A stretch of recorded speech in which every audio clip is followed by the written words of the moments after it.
હવામાન ખાતા દ્વારા સત્તાવાર જાહેરાત કરવામાં આવી છે કે 2 જુલાઈ પછી ગુજરાતમાં ચોમાસું આગળ વધશે। આ ઉપરાંત ગુજરાતમાં આગામી સમયમાં 1 જુલાઈથી લઈને 3 જુલાઈ વચ્ચે માછીમારોને દરિયો ના ખેડવા માટે કહેવામાં આવ્યું છે। નૈઋત્યનું ચોમાસું આગળ વધવા માટે હાલમાં અનુકૂળ સ્થિતિ બની ચૂકી છે। આ ઉપરાંત આપણે આજે આ વિડીયોમાં એ પણ જાણીશું કે ગુજરાતમાં આગામી સમયમાં કઈ વરસાદી સિસ્ટમના લીધે વરસાદ આવવાનો છે। આવો જાણીએ સમાચાર વિસ્તારથી। નમસ્કાર, જમાવટ સાથે હું છું પાર્થ।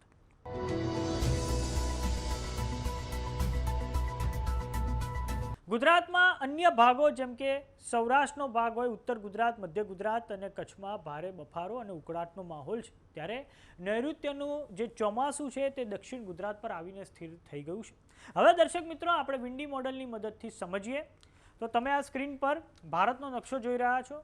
સમગ્ર ભારતની વાત કરીએ તો હાલમાં જે દક્ષિણ ભારતમાં જે કોંકણનો વિસ્તાર છે, માલાબારનો વિસ્તાર છે, ત્યાં હાલમાં વરસાદ વરસી રહ્યો છે। આ ઉપરાંત જે તમિલનાડુ છે, રાયલસીમાનો વિસ્તાર છે, આ ઉપરાંત તેલંગાણા છે, મરાઠાવાડ અને વિદર્ભનો જે વિસ્તાર છે ત્યાં પણ હાલમાં વરસાદ વરસી રહ્યો છે। વાત કરીએ પૂર્વોત્તર ભારતની તો પૂર્વોત્તર ભારતમાં પણ હાલમાં વરસાદ વરસી રહ્યો છે। અને આ વખતે આમ તો નૈઋત્યના ચોમાસાની બે પાંખ હોય છે, એક અરબી સમુદ્રની પાંખ અને એક બંગાળની ખાડીની પાંખ। આ વખતે બંગાળની ખાડીની જે ચોમાસાની પાંખ હતી તે ઝડપથી આગળ વધી છે। હવે વાત કરીએ ગુજરાતની તો ગુજરાતમાં આજે ક્યાં વરસાદની સ્થિતિ બનેલી છે તો વિન્ડી મોડલની મદદથી તમે જોઈ શકો છો કે હાલમાં ગુજરાતમાં જે ખાસ કરીને જે દક્ષિણ ગુજરાતના જે વિસ્તારો છે ત્યાં વરસાદ વરસી શકે છે। આ ઉપરાંત જે સૌરાષ્ટ્રમાં જે ભાવનગરનો વિસ્તાર છે ત્યાં પણ વરસાદ વરસી શકે છે અને આ ઉપરાંત મધ્ય ગુજરાતમાં પણ વરસાદની સ્થિતિ દેખાઈ રહી છે।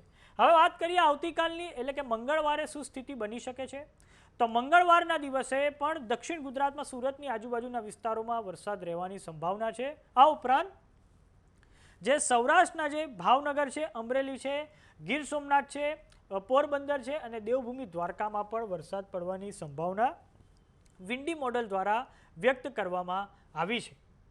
હવે દર્શક મિત્રો, આપણે હવામાન ખાતાની સેટેલાઇટ તસવીરની મદદથી સમજીએ કે ગુજરાતમાં આગામી કઈ સિસ્ટમના લીધે વરસાદ આવી શકે છે।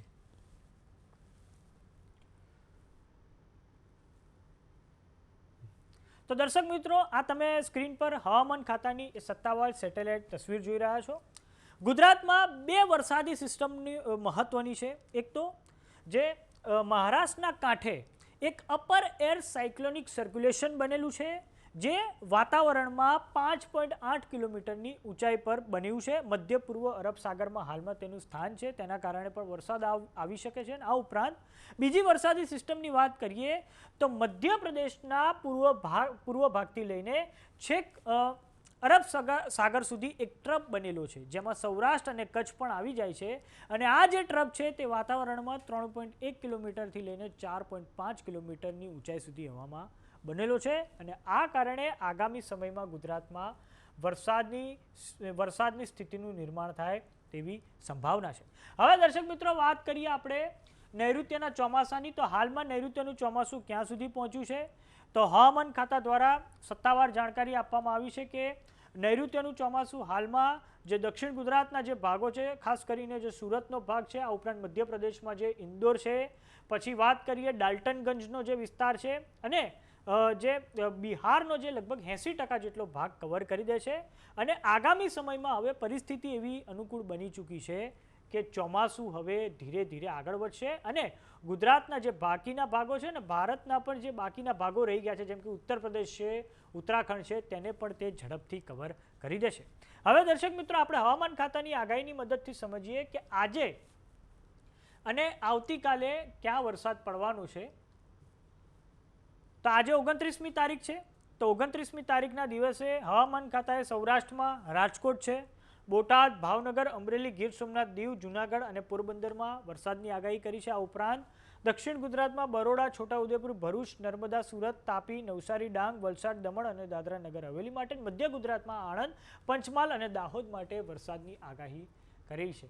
આ પછી વાત કરીએ કે આવતીકાલે એટલે કે 30 તારીખે શું સંભાવના છે તો 30 તારીખે દેવભૂમિ દ્વારકા, જામનગર, પોરબંદર, રાજકોટ, જૂનાગઢ, અમરેલી, ભાવનગર, બોટાદ, ગીર સોમનાથ અને દીવમાં વરસાદ વરસી શકે છે અને આ ઉપરાંત પંચમહાલ, દાહોદ, આણંદ, બરોડા, છોટાઉદેપુર, ભરૂચ, નર્મદા, સુરત, તાપી, નવસારી, ડાંગ, વલસાડ, દમણ અને દાદરાનગર હવેલીમાં પણ હળવો વરસાદ રહેવાની સંભાવના છે. હાલમાં તો ચોમાસું છે આ સુરત પર સ્થિર થઈ ગયું છે, પરંતુ આગામી સમયમાં એટલે 2 જુલાઈ પછી તબક્કાવાર રીતે ચોમાસું સમગ્ર ગુજરાતને કવર કરી લેશે અને જુલાઈના પ્રથમ સપ્તાહથી વાવણી લાયક વરસાદ પડવા જઈ રહ્યો છે.